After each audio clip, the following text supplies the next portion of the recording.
سلام دوستان، امیدوارم که حالتون خوب باشه و اتفاقای خوبی بیفته براتون و برامون و توی این ایامی که پیش رو داریم خبرای بهتری بشنویم، حال همگی خوب باشه. لازم دونستم که طبق معمول که با هم دیگه صحبت میکنیم یه ویدیویی بگیرم و توی این ویدیو توضیح بدم در مورد این که خب الان باید چی کار بکنیم. سوالیه تقریبا مشترک که خیلی ها میپرسن و شاید توی ذهن خیلی همون باشه که خب الان در حال حاضر توی شرایط فعلی ما باید چی کار بکنیم. خب مشخصه هدف اولیه و نهایی حمایت کردن از داشمیر هست در هر پلتفرمی، در هر جایی، در هر در واقع جایی که فکر میکنید که میتونید موثر باشید. از تقریبا 6 ماه پیش که این اتفاق افتاد و سلطان به خواست خودشون با تصمیم شخصی خودشون به کشور خودشون برگشتن، فکر میکنم که من به عنوان تنها کسی که دارم تولید محتوا میکنم در این راستا، حداقل از اطرافیان خود سلطان، همیشه تأکید داشتم به این موضوع که فقط و فقط باید از داشمیر حمایت کرد. قبل از هر چیزی باید واقعیت شخص امیر تتلو رو معرفی کرد. باید اون سیاه نمایی که شده بود، اون در واقع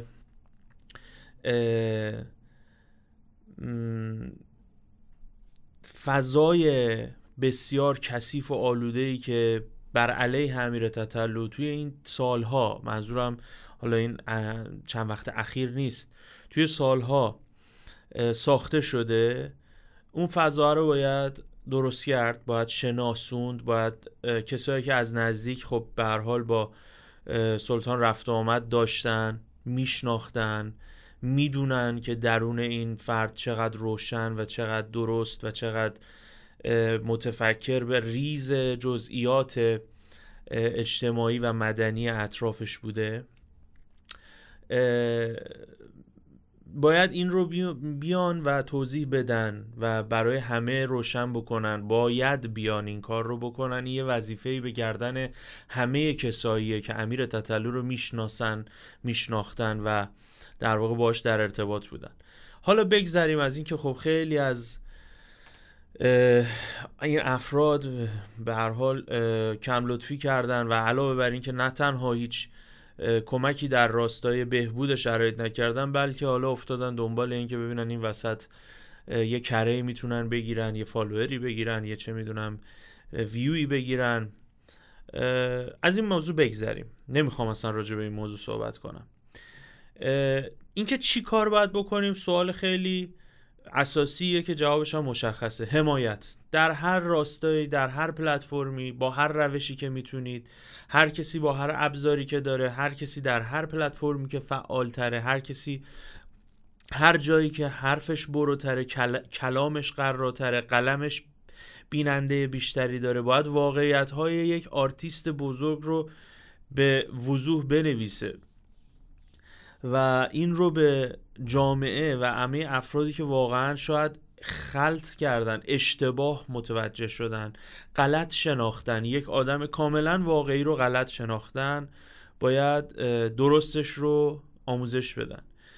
حقیقت اینه که من یک نفره تمام تلاشم رو خواهم کرد، حتی اگر هیچ کس در این مسیر نخواد که در واقع کمک و همراه و همیار باشه.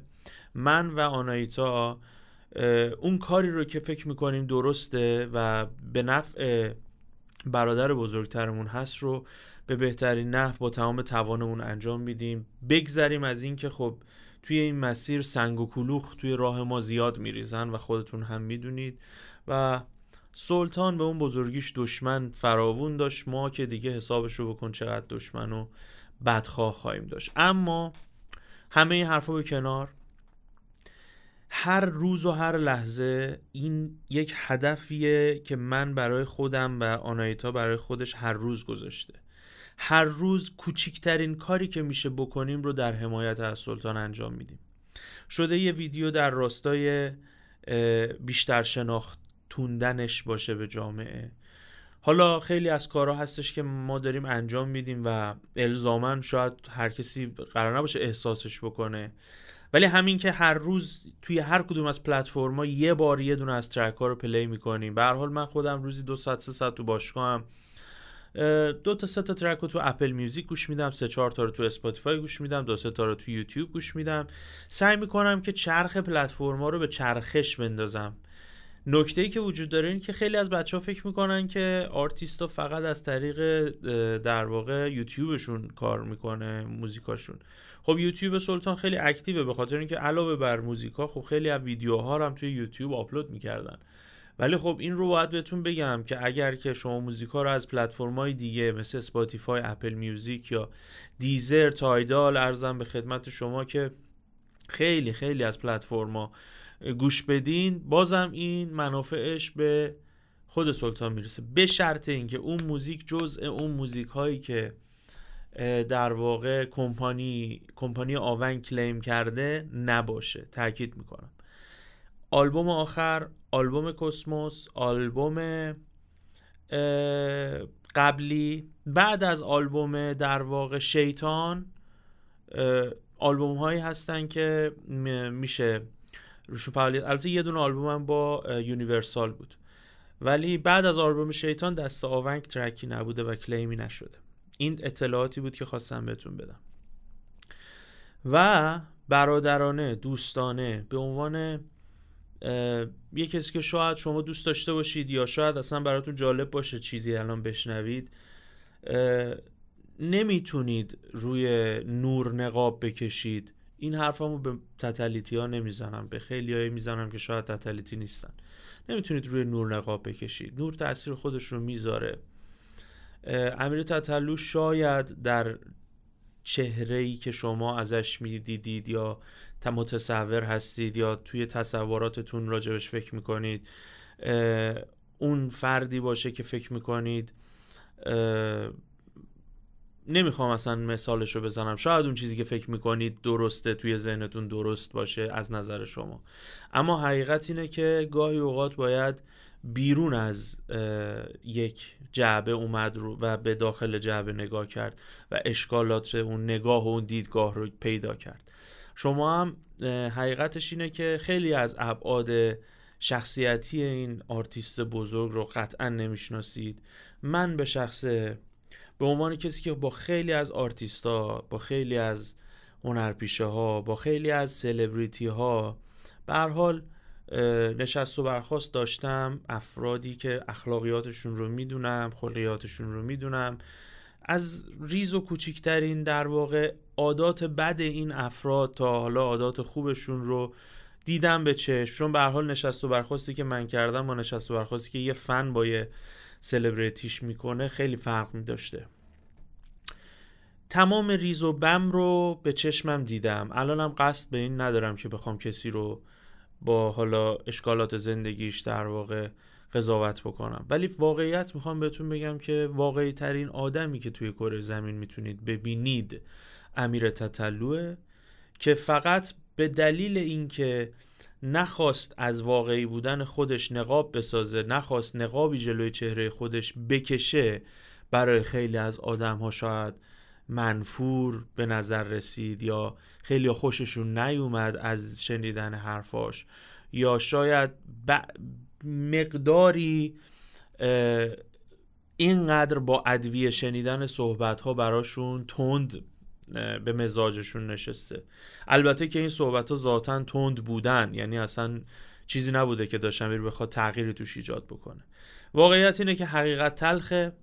کسی که حقیقت رو میگه همیشه بده میشه و منفور میشه و مردم همیشه دنبال اینن که حقیقت رو کتمان کنن و روش سرپوش بذارن و بگن نه نه نه اینجوری نیست، یه جور دیگه است، اونجوریه که ما دوست داریم، اونجوریه که ما تعریف میکنیم، اینقدر قشنگ، اینقدر زیبا. نه، واقعیت اینه که خیلی چیزا اونطوری که در واقع شما دوست دارید باشه نیست و حقیقتش اون چیزیه که اتفاقا آزاردهنده است.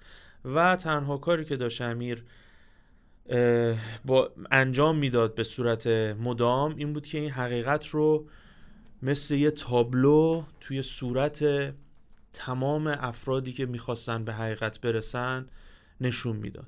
حالا این حقیقت یه روزی میتونست مشکلاتی که پشت آزادی بیان هست باشه. به هر حال همه ماها مدافع آزادی بیانیم، اما موقعی که یه نفر با آزادی بیان حرفی مخالف خواسته ما میزنه میخوایم سانسورش بکنیم. خب این خودش اولین رکن مقابله با آزادی بیانه، یعنی اولین قدم دیکتاتوری در مقابل آزادی بیانه. آزادی بیان اسمش روشه دیگه، آزادی بیان، آزادی در گفتن، نه آزادی در گفتن چیز درست یا آزادی در گفتن چیز غلط، آزادی در گفتن، آزادی در گفتن هر چیزی. مثل اینکه شما میتونید این دوربین رو بذارید جلوتون راجع به هر چیزی ویدیو بسازید، آزادید. حالا اینکه مخاطب ببینه، بشنوه، دوست داشته باشه یا دوست نداشته باشه دیگه یه بحث دیگه است. اینکه درسته یا غلطه یه بحث دیگه است. منظورم اینه که خیلی از این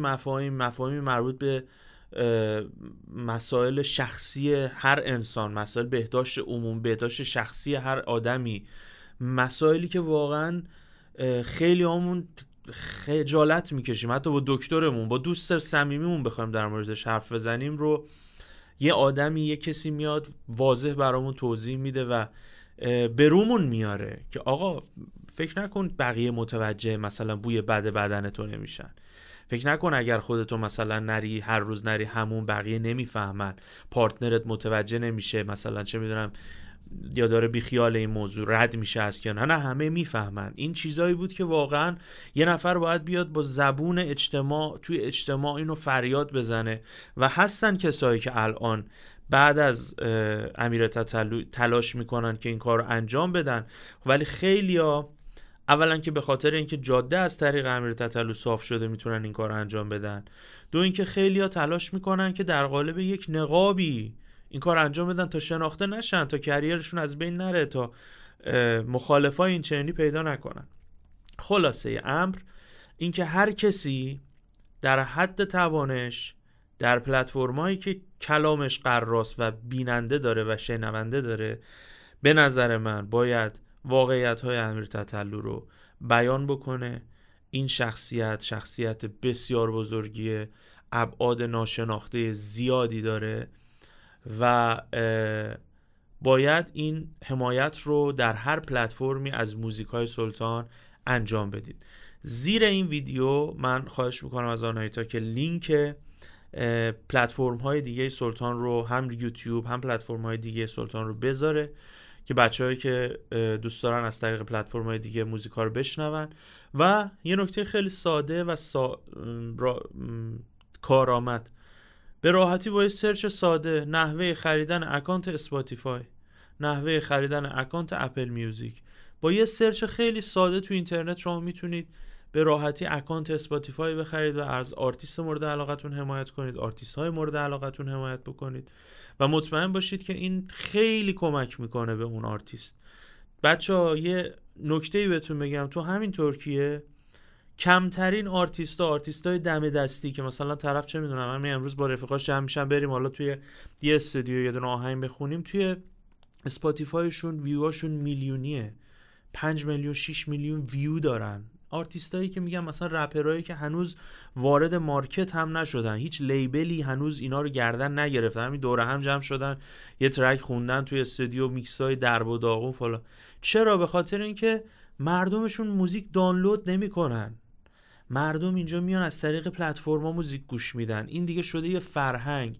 حتما یه ویدیو میسازم در مورد این موضوع توضیح کامل بهتون میدم، ولی الان فقط همینقدر بهتون بگم که خواهش میکنم که از راه که به آرتیست منافعش میرسه موزیک ها رو گوش بدید، اسپاتیفای، اپل میوزیک، یوتیوب، و حمایت خودتون رو از آرتیست بزرگتون کم نکنید.